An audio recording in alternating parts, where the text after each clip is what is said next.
বানপানীত ইয়াৰ ভাগৰ বহীকেইটা পৰি গ'ল হেনো উঠি গ'ল হেনো হা এতিয়া বহি নাই হয়নে ইয়াক মই প্ৰশ্ন এটা সুধিম একেবাৰে উজু প্ৰশ্ন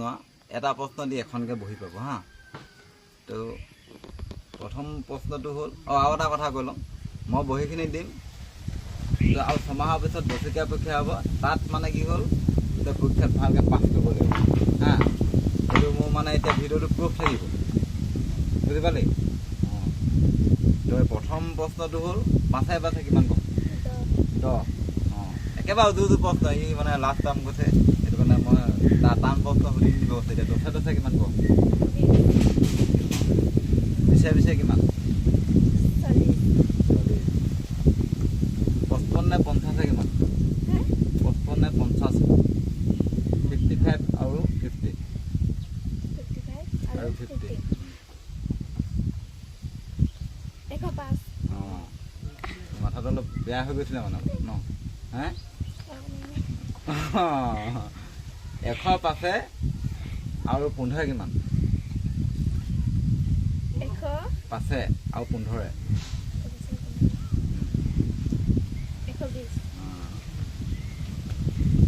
120 প্লাছ 30 কিমান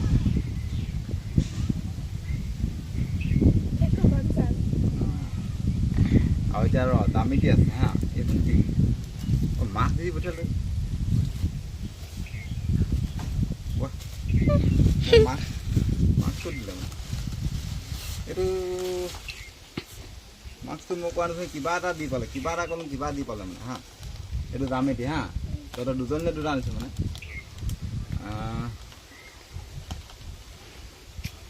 প্ৰশ্নটো হ'ল 150 পৰা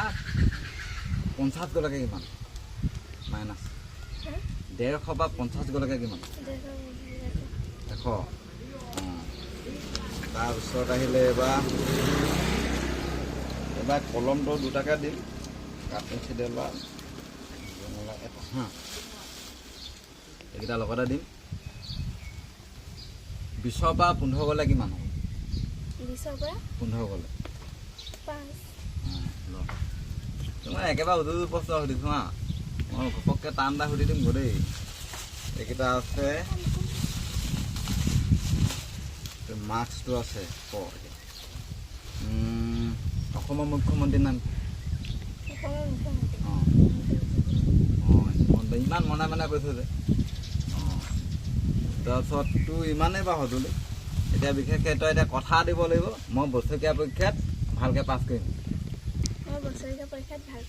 অঁ তাৰপিছত তই এতিয়া ৰোল নম্বৰ কিমান অঁ আৰু মই বছৰীয়া পৰীক্ষাত যদি ভালকৈ তই পাছ নকৰ মই 5-7 দিম মই দিম নাই অঁ মই ডাইৰেক্ট কথাটো দি দিছোঁ মই 5-7 দিম মানে খালি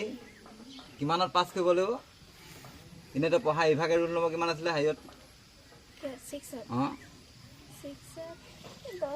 10 5 নম্বৰত আহিব লাগিব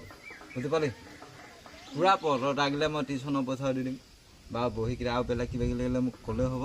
এতিয়া মই তই নাই কোৱা আছিলোঁ বাৰু মই দি দিছোঁ অকল বানপানী উঠিলে বুলিহে কৈছিলি হা কবি মোক